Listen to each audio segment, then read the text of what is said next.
안녕하세요. 고급회계 수강생 여러분들 7장 공동약정 및 관계기업 투자의 두 번째 강의입니다.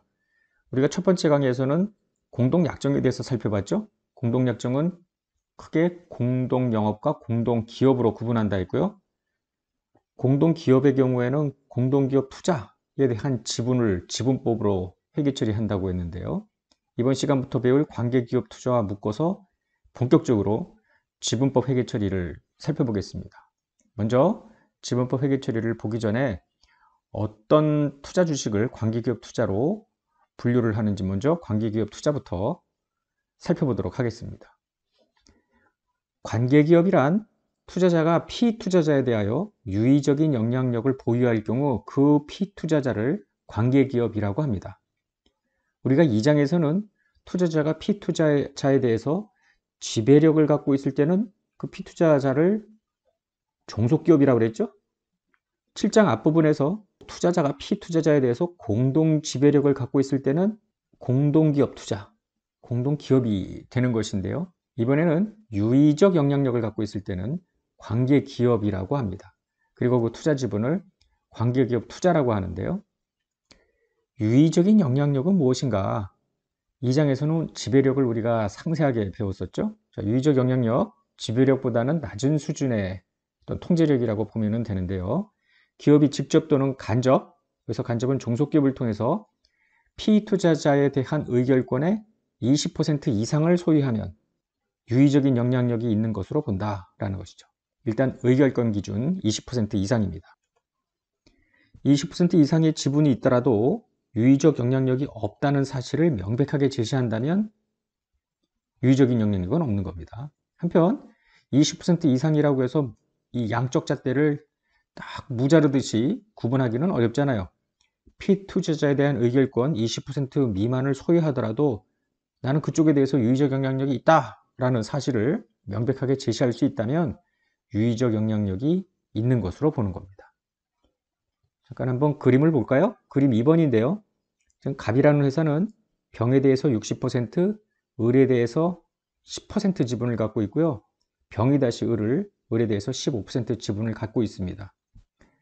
갑과 병은 지금 60% 지분이니까 종속기업, 지배종속 관계가 되겠죠?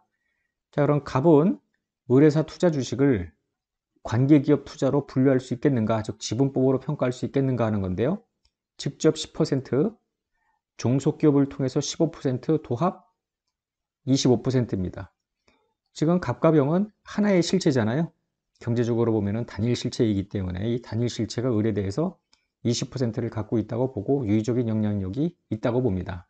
따라서 갑은 비록 을에 대해서 직접 10%만 갖고 있더라도 지분법, 앞으로 우리가 배웁니다만 지분법으로 을회사 투자 주식을 평가합니다. 상황 2번을 보면 이번엔 갑이 10%만 갖고 있고요. 을에 대해서 직접 10%, 병이 15%인데 갑을은 연결실체라고 볼 수는 없잖아요. 따라서 이 경우에는 지분율로만 보았을 때 유의적 영향력, 즉 20% 이상의 지분을 갖고 있는지는 불확실합니다. 따라서 질적인 요소를 살펴봐야 되겠는데요. 564페이지 하단에 보면 20% 이상 지분 소유와 무관하게 다음의 경우에는 유의적 영향력이 있다.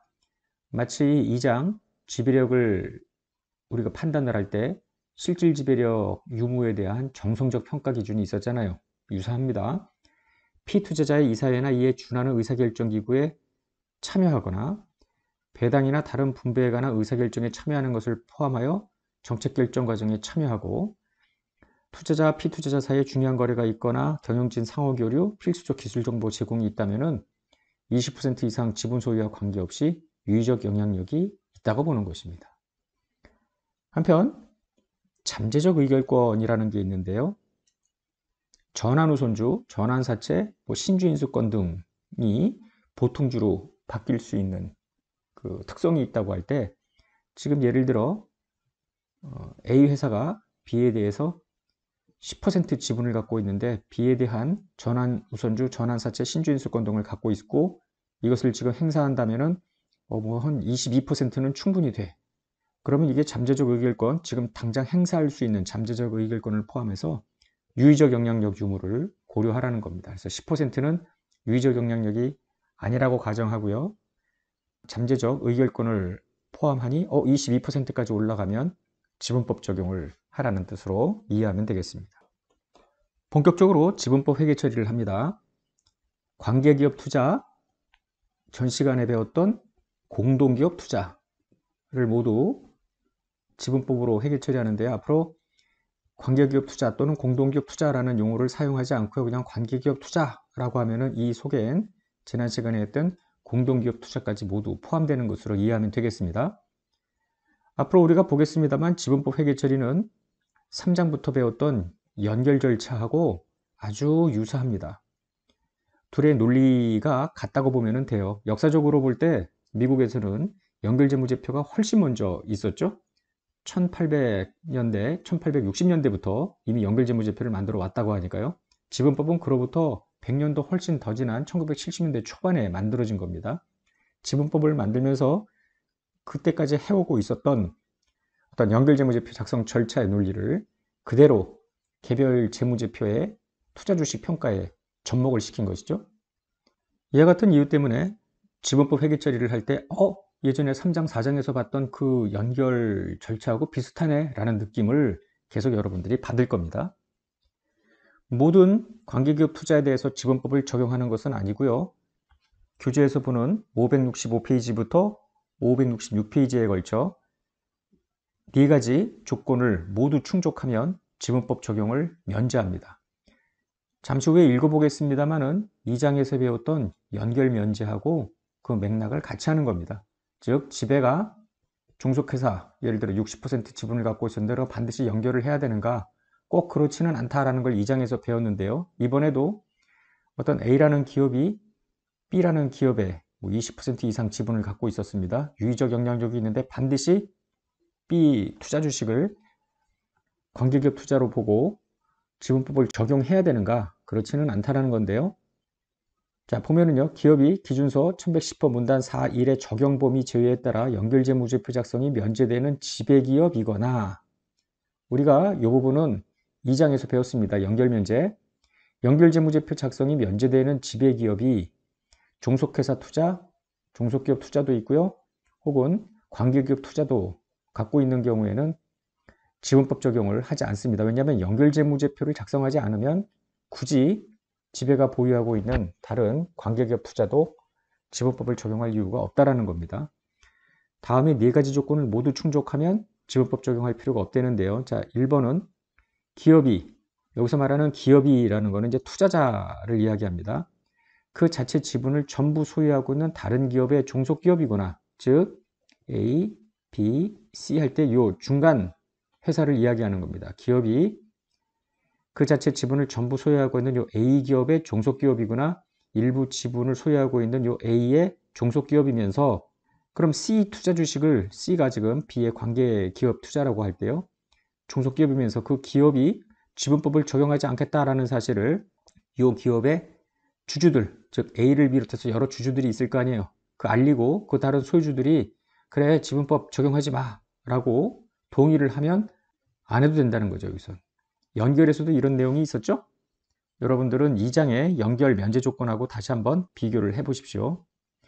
기업의 채무상품, 지분상품이 공개시장에서 거래되지 않는 경우, 즉 비상장 기업이면서 3번 공개시장에서 증권 발행을 할 목적으로 증권감독기구 등에 재무제표를 제출한 적이 없고 제출하는 과정에 있지도 않고요. 최상위 지배기업 또는 중간 지배기업이 IFRS를 적용해서 작성한 공용 가능한 재무제표에 기준서 1110호에 따라서 종속기업을 연결하거나 이미 최상위 지배기업이 연결을 했으면 중간에 있는 회사는 즉 A, B, C 돼 있을 때 지금 B의 문제입니다. 이미 A가 연결을 했으면 2장에서는 B는 연결할 필요가 없다는 것이고요. 여기서는 지금 C가 관계기업일 때 B는 C에 대해서 지분법을 적용할 이유가 없다는 거죠. 혹은 종속기업을 공정가치로 측정하여 당기손익에 반영하는 경우, 역시 2장에서 했는데요. 투자기업이라는 게 있습니다. 오로지 투자 목적으로만 주식을 보유하는 기업인데 P투자가 있을 거 아니에요. 그럼 이 P투자기업을 연결할 거냐? 그렇지 않죠. 투자기업은 P투자기업 지분을 페어밸류 PL로 회계 처리하는 것이 가장 자기의 성과를 잘 나타내는 것 아닙니까? 마찬가지로 여기에서도 종속기업을 연결하지 않고 공정가치로 측정해서 당기손익에 반영할 거면 그 중간 회사가 갖고 있는 지분법을 적용해야 되는 관계기업 투자 등에 대해서 지분법 적용하지 말라는 거죠. 그럴 경우에 페어밸류 PL로 가라는 이야기입니다. 지금 이야기한 이런 내용들은 이제 실무에서 이 기업을 지분법 적용해야 되나 말아야 되나라는 상황에서 이제 중요한 내용이고요. 실제 우리가 클래스에서 문제를 풀 때는 썩 중요한 것은 아닙니다. 자, 지분법 적용을 해야 되는데요. 사전 준비를 보겠습니다. 이 내용은 읽어보시면 2장에서 배웠던 연결재무제표 작성에 사전 준비하고 똑같다 이렇게 보면 되죠. 그 당시에 연결재무제표 작성을 할 땐 지배기업 보고기간 종료일과 종속기업 보고기간 종료일이 동일한 재무제표를 가지고 합치라고 했잖아요. 만약에 다르면 보고기간 종료일 차이가 석 달은 넘지 않아야 된다는 조건이 있었죠. 마찬가지입니다. 관계기업 보고기간 종료일하고 투자자의 보고기간 종료일은 같아야 되는데 실무적으로 동일한 보고기간 종료일의 재무제표를 이용할 수 없으면 가장 최근에 이용 가능한 관계기업 재무제표를 사용하되 어떠한 경우라도 보고기간 종료일 차이는 3개월을 넘으면 안 된다. 투자자와 관계기업 보고기간 종료일 사이에 발생한 유의적 거래나 사건의 영향을 반영해야 되고요. 만약에 이 3개월 이내 차이라면. 그리고 이러한 보고기간의 길이 종료일의 차이는 매 기간마다 동일해야 된다. 이번에는 3개월 차이고 다음 연도에는 없고 뭐 이런 식으로 들쭉날쭉하면 안 된다는 거죠. 관계기업 회계정책과 투자자의 회계정책은 같아야 된다. 따라서 서로 다른 회계정책을 적용을 한 재무제표라면 관계기업 재무제표를 수정해야 되겠죠. 기본적인 지분법 회계 처리를 하겠습니다. 지분법이란 무엇인가? 이렇게 생각하면 돼요. 피투자자가 있습니다. 피투자자 재무제표가 있고요. 여기 자산, 부채, 여기가 순자산입니다. 한편 투자자가 있잖아요. 투자자는 피투자자에 대해서 예를 들어 관계기업 투자 이렇게 예를 들어 20% 지분이라고 가정을 해요. 자, 지분법은 피투자자 순자산 변동액 중 투자자의 뭐만큼, 이 사례에선 20%만큼 투자자산의 장부 금액을 올렸다 내렸다 하자라는 거죠. 피투자자의 순자산이 예를 들어 100만큼 늘어났다고 가정을 해요. 그러면 관계기업 투자를 20만큼 늘려라 이런 겁니다. 만약에 피투자자 순자산이 50만큼 떨어졌어. 그러면 20%인 10만큼을 감소시켜라 이런 이야기입니다. 피투자자 순자산 변동에 연동을 시키는 건데요. 피투자자 순자산 변동의 대표적인 사례가 당기순손익입니다. 당기순이익이 100원 났으면 그 중에 20%만큼 관계기업 투자 그래 놓고 지분법 이익, 영업의 수익을 인식을 해요. 만약에 손실이 났으면 50에 20% 아까 이야기한 대로 관계기업 투자를 감소시키면서 지분법 손실 이와 같은 회계 처리를 하는 겁니다. 물론 기타 포괄 손익에 대해서도 증감을 여기 관계기업 투자에 그대로 반영하는 개념이라고 보면 되겠습니다. 잠시 후에 보겠습니다만 피투자자 순자산 변동에 들락날락하는 그 부분을 그대로 반영하는 것이죠. 한 가지 추가로 더 이야기할 거는요. 만약에 피투자자가 배당을 했다고 가정을 해봐요. 그러면은 현금이 빠지면서 이익잉여금이 빠지는 거 아닙니까? 역시 순자산 감소입니다. 투자자는 현금을 받으면서 배당금 수익을 인식하는 것이 아니라 순자산 감소니까 관계기업 투자를 감소시킵니다. 잠시 후에 회계 처리를 볼 거고요. 다음 시간쯤에 볼 것 같은데요. 상호거래 미실현 손익이 있는 경우 연결재무제표에서는 이를 모두 제거했죠. 연결과 지분법은 같은 논리라고 했습니다. 지분법 손익을 인식을 할 때 이를 모두 제거할 겁니다. 한편 잠재적 의결권을 고려하여 유의적 영향력이 있다고 판단을 했다고 가정해 보자고요. 현재 소유 지분율은 10%인데 잠재적 의결권 15%를 더 고려해서 25%는 피투자자에 대해서 유의적 영향력이 있다 이렇게 판단을 했더라도 지분법 손익을 계산할 때는 현재 소유하고 있는 이 지분 10%에만 기초해서 계산을 하라는 거죠. 회계 처리를 볼까요? 투자 주식을 취득할 땐 일반적인 주식 취득과 같습니다. 원가로 측정을 합니다. 지급한 대가만큼 관계기업 투자. 자, 관계기업이 지급하는 현금 배당을 받았으면 현금 대 관계기업 투자 감소입니다. 이유는 지분법은 관계기업, 즉 피투자자 순자산 변동에 연계를 시키는 것이죠. 저쪽에서 현금 배당을 하는 순간 순자산은 줄어들었으니까 관계기업 투자를 감소시킵니다. 관계기업이 주식 배당을 했다면 어떻게 되는가? 주식 배당은 이익잉여금이 줄고 자본금이 늘어나는 이런 회계 처리를 할 거 아닙니까? 즉 순자산 변동이 없으니까 투자자 입장에서도 회계 처리를 하지 않습니다. 중요한 회계 처리는 요 4번인데요. 관계기업이 당기 순이익을 보고를 해. 그러면은 지분법 이익, 관계기업 투자. 만약에 순손실을 보고했으면 관계기업 투자 줄이면서 지분법 손실. 관계기업이 기타 포괄 이익이 있었네요. 예를 들면 재평가잉여금 뭐 이런 것들을 인식을 했다면은 역시 그것만큼 관계기업 순자산이 늘어났으니 투자자의 관계기업 투자의 장부 금액도 늘리면서 이때 개정은 지분법 자본변동입니다. 지분법 이익은 당기손익 과목이고요. 지분법 자본변동은 OCI입니다. 즉 피투자자가 당기순이익이 났으면 투자자도 당기순이익이 늘어나는 거고요. 피투자자가 OCI를 인식했으면 투자자도 OCI를 인식한다. 이렇게 보면 되죠. 본격적인 지분법 손익 계산을 해보는데요. 관계기업 투자를 취득하던 당시 관계기업 순자산의 장부금액과 공정가치가 일치하느냐 일치하지 않느냐를 먼저 봐줘야 됩니다. 많이 유사하죠. 우리 3장에서 종속기업 투자를 취득할 때 종속기업 순자산의 장부금액과 공정가치가 같으냐 다르냐를 따졌었잖아요. 마찬가지입니다. 관계기업 투자의 장부금액에 영업권 해당액이 있는지 염가매수 차익이 있는지를 확인하기 위해서입니다. 예를 들어 관계기업 순자산의 공정가치와 장부금액은 1000으로 같고요. 20% 지분이라고 가정을 해요. 그런데 만약에 내가 이걸 230에 샀어. 그럼 요 30만큼이 영업권 아닙니까? 혹은 내가 이걸 180에 샀어. 그럼 200과 180의 차이, 이게 영가매수 차익에 해당이 되는 거 아니에요? 주로 영업권이 발생이 되겠죠? 관계기업 투자 장부금액에 영업권이 반영되어 있을 때 영업권은 지분법 손익계산 시 고려 대상이 아닙니다. 왜냐하면 영업권은 별도로 분리하여 인식하는 것이 아니고요. 그냥 관계기업 투자라는 계정에 스며들어가 있죠. 더 나아가서 영업권은 별도로 손상차손을 인식하거나 상각대상도 아니잖아요. 따라서 지분법 손익 계산할 때는 고려 대상이 아닙니다. 그럼 왜 이 짓을 하는가? 혹시라도 있을지 모를 영가매수 차익이 있는지를 확인하기 위해서입니다. 만약에 이런 케이스, 순자산 공정가치 곱하기 0.2가 200인데 만약에 180에 샀다면 20만큼 싸게 산 거죠? 영가매수 차익은 이미 1장에서도 봤고요. 3장에서도 봤고 발생년도 손익에 반영을 하잖아요. 취득자 손익에 반영을 하듯이 지분법 손익 계산에 반영을 하기 위해서입니다. 따라서 영업권이 발생된 사례라면 그냥 넘어가면 돼요. 아무 생각 없이. 영가매수일 때 실무에서 흔하진 않겠습니다만 그 경우에만 주의를 하면 되죠. 예, 4번입니다. 갑은 단기 초에 의뢰사 지분 20%를 취득하여 유의적인 영향력을 행사할 수 있게 됐습니다. 단기 초 현재 의뢰사 순자산의 장부 금액은 10,000원, 공정가치랑 같대요. 의뢰사 당기 순이익은 3,000, 두 회사 간의 상호거래는 없다.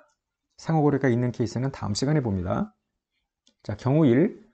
갑이 관계기업 투자를 2,000에 샀대요. 그러면 요 순자산의 장부금액 공정가치 같다고 했고요. 10,000 곱하기 20% 하면은 2,000 똑같네요. 따라서 취득원가 2,000은 공정가치하고 똑같잖아요. 공정가치 장부금액 10,000원의 20%와 같기 때문에 영업권 영가매수 차익은 없고요. 지분법 손익은 단순하게 의뢰사 당기순이익 3,000 곱하기 0.2 600입니다. 깔끔하죠? 두 번째 경우입니다. 이번에는 2,500에 샀습니다. 2,000이 관계기업의 순자산 공정가치의 0.2인데 영업권이 500만큼 있다는 거 아닙니까? 그런데 관계기업 투자라는 계정이 최초 인식금액이 2,500인데 이 속에 500이 지금 겹쳐져 있긴 합니다만 분리돼서 거래될 수도 없는 것이고요. 손상도 인식 안 하고 상각도 안 하고 구분 표시도 안 하고 이런 거 아니에요. 따라서 아무 생각 없이 그냥 지분법 이익은 경우 1과 똑같습니다.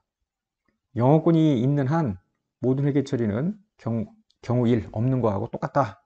우리는 이 경우 3만 조심하면 되는데요. 1,800이 관계기업 투자의 취득 원가입니다. 그럼 200만큼 영가매수가 되는 거 아니에요. 이때 지분법 이익은 600에다가 200을 더한다. 이렇게 보면 되죠. 이번에는 관계기업 순자산의 장부금액과 공정가치가 다른 경우입니다. 연결지문제표 3장이 기억나십니까? 종속기업 순자산의 장부금액과 공정가치가 차이가 날 때 그 북밸류, 페어밸류 차이에 대한 조정을 연결 조정 분기할 때 전부 반영을 했잖아요. 마찬가지입니다. 이 북밸류, 페어밸류 차이 조정 분만큼 지분법 손익에 반영을 하는 겁니다. 물론 이 경우에도 관계기업 투자에 포함되어 있는 영가매수 차익이 있다면 한 방에 지분법 손익에 반영하고요. 영업권은 그대로 가져가는 겁니다. 이에 5번을 보겠습니다. 갑회사는 당기 초에 의뢰사의 지분 20%를 취득하여 유의적 영향력을 행사할 수 있게 되었는데요. 당기 초 현재 의뢰사 순자산의 장부 금액은 10만인데 이번에는 공정가치가 11,000이래요. 1,000만큼도 높은데요. 당기 순이익 3,000, 상호거래 없고요. 자, 경우 1번입니다. 갑이 관계기업 투자 취득원가 2,200이고요. 요 만원과 11,000의 차이는 건물 때문이래요. 잔존내용수 10년 정액법 상각 이런 건데요. 먼저 취득원가 2,200 속에 혹시 영업권이나 영가매수 차익이 있나 확인을 해보는 겁니다. 관계기업 순자산 공정가치에 0.2 곱하니까 2,200. 그래서 1과 2는 똑같기 때문에 영업권이나 영가매수 차익은 없는 겁니다. 다만 지금 1,000만큼 북밸류, 페어밸류 차이가 있고요. 얘는 내역연수, 잔존내역연수 10년 정액법 생각하는 건물이니까 매년 100만큼 북밸류, 페어밸류 차이 소멸이 있을 것 아닙니까? 이거를 지분법이 계산할 때 반영해 주는 겁니다. 마치 3장에서 맨 마지막 연결조정분계, 종속회사 당기순이익에 북밸류, 페어밸류 차이 조정을 빼고 비지배 지분율을 곱했던 거 기억나세요? 바로 그런 방법입니다. 의뢰사 당기순이익에 관계기업 순자산 북밸류, 페어밸류 차이 조정 매년 100이죠? 거기다가 0.2 곱한 580만큼이 지분법 이익이라고 보면 되죠. 경우 2번입니다. 이번에는 갑회사의 관계기업 투자 취득원가가 2,500이래요. 2,500 공정가치의 투자지분율 2,200, 300만큼이 높은데요. 영업권이니까 영업권은 고려할 대상이 아니죠. 따라서 지분법 이익은 앞서 경우 1과 똑같습니다. 경우 3인데요. 이번에는 취득원가가 2,500이고요. 순자산의 장부금의 공정가치 차이는 토지였대요. 계속 보유랍니다. 북밸류, 페어밸류 차이가 토지인데 토지는 삼각자산 자산이 아니죠. 언제 소멸이 되는고 하니 이 토지를 외부로 팔았을 때만 소멸이 되는 거 아니에요.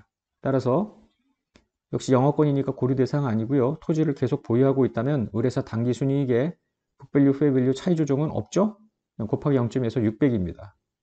만약에 토지를 매각했다고 하면 한 방에 모두 소멸이 됐다고 봐야 되겠죠.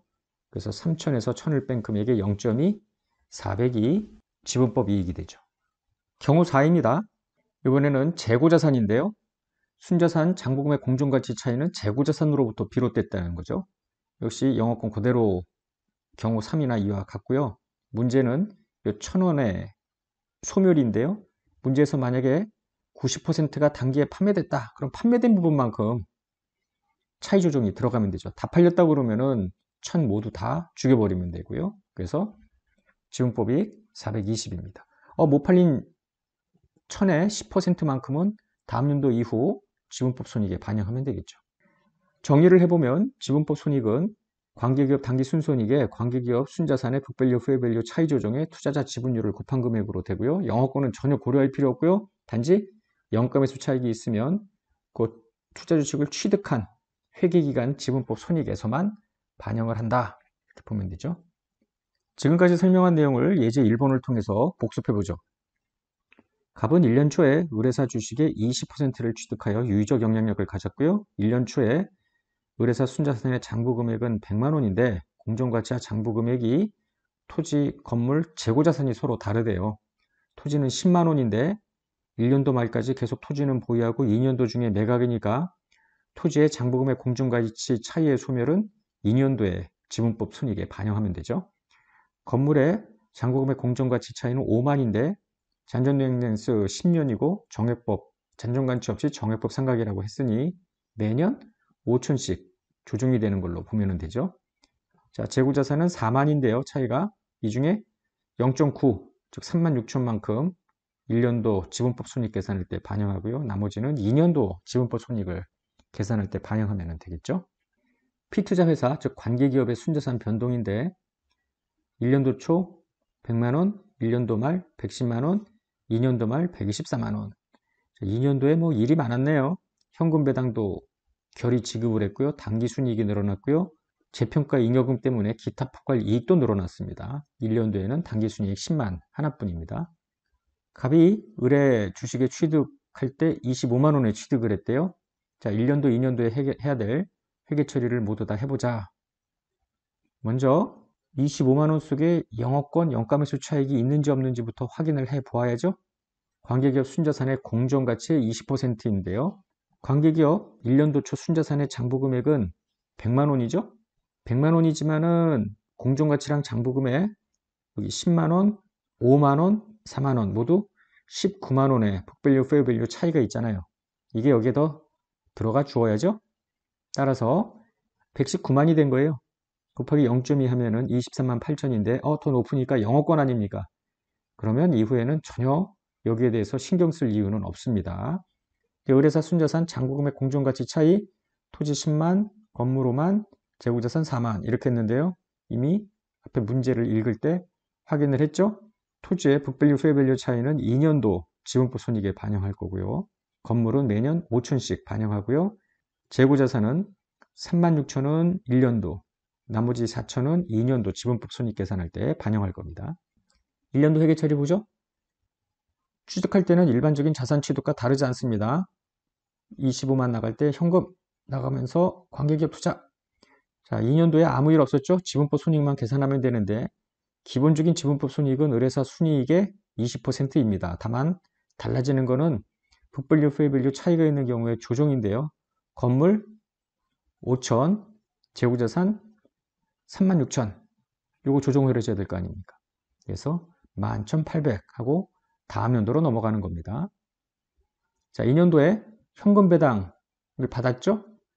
이제 4만을 배당을 하기로 했는데 나는 20%니까 8천만큼 돈 받으면서 관계기업 투자를 감액시키는 것이죠. 순자산 감소가 있었잖아요. 의뢰사가 4만만큼. 그 중에 20%만큼 관계기업 투자를 감액하는 겁니다.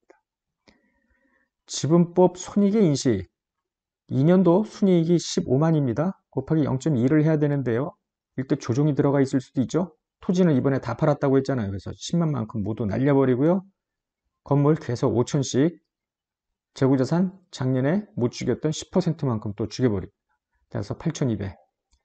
자, 그 다음에 3번 분계도 있는데요. 관계기업이 재평가 잉여금을 인식하면서 순자산 증액을 시켜놓았죠. 기타 포괄 이익에 대해서 20%만큼 역시 관계기업 투자를 증액을 시키는데 이때 지분법 자본 변동 기타 포괄 손익으로 인식하는 과목이 되겠습니다. 2번인데요. 이번에는 관계기업 투자가 21만 원이라고 가정을 해보자고요. 그러면 이때는 영가 매수가 28,000원입니까? 이것만 해답 1에 풀이해서 더 고려를 해주면 되겠죠. 그래서 1년도 21만 해놓고 나서 지분법 손익 계산을 할 때 10만 원에 건물 차이 조정, 재고자산 차이 조정 해놓고 요 28,000원을 여기다가만 반영을 하는 거죠. 2년도 회계 처리는 해답 1과 같습니다. 왜냐하면 영가 매수 차익은 최초 발생년도 손익에만 반영하기 때문에 그렇죠. 한 가지 우리가 끝내면서 살펴볼 건 뭐냐면 투자 주식의 기말 장부 금액인데요. 관계기업 기말 자본의 투자회사 지분율을 곱하는 건데 기본이 이렇습니다. 그런데 만약에 이 기말 자본의 장부금의 공정가치가 다르다면 그 북밸류, 페어밸류 차이 조정 후에 잔액을 넣어줘야 이게 공정가치로 바뀔 거 아닙니까? 그리고 애초에 장부금액 속, 투자 주식 장부금액 속에는 영업권이 들어가 있겠죠? 그래서 영업권 잔액을 더해준 금액으로 나오게 되는데요. 이미 앞서 우리가 했던 거 해답 1번에 관계기업 투자 1년도 고 25만 원에 이 두 금액을 더하면 26만 1,800이 되겠죠? 26만 1,800이 이 시점에 분계로 나온 금액인데요. 한 방에 계산할 수 있어요. 지금 보듯이 124만 9천에 0.2 곱하기 더하기 12,000 영어권 이렇게 하면 됩니다. 이 124만 9천은 100만 원의 북밸류 페어밸류 차이가 원래 19만 원이 있었죠? 거기에 단기순이익하고 북밸류 페어밸류 차이 소멸분을 빼주면은 124만 9천이 나올 거 아닙니까? 2000년도도 역시 마찬가지입니다. 분계를 통해서 투자 주식 기말 금액을 계산하면은 26만 8천인데요. 분계로 하지 말고 바로 요 순자산 변동 금액에다가 반영을 하여 바로 계산이 가능하죠. 128만 원에 0.2에 영어권 잔액을 넣으면 되는데 이때에도 마찬가지입니다. 현금 배당 지급, 당기순이익, 기타 포괄이익 늘어나고요. 북밸류 페어밸류 차이 조정만큼 빼면은 128만 원이 순자산의 페어밸류가 나오죠. 거기에 0.2에 12,000원을 더하면 되겠습니다. 이렇게 투자 주식 기말 잔액을 계산하는 것도 여러분들이 연습을 해둘 필요가 있어요. 분계로 전부 했다가 계산해도 나오긴 합니다만은 객관식 문제에서 기말 장부 금액만 물어보는 경우가 있고요. 이때는 쇼컷으로 가야죠. 지름길로 바로 계산해서 확인하면 되죠. 혹은 또 분계로 뽑아낸 금액하고 비교하는 검증 목적으로도 이해해둘 필요가 있겠습니다. 오늘 지분법 첫 시간에는 기본적인 내용만 배웠고요. 앞으로 우리가 한 두어 번에 걸쳐서 더 상세한 지분법 회계 처리를 보겠습니다. 자, 오늘 강의 여기서 끝내겠습니다. 수고하셨습니다.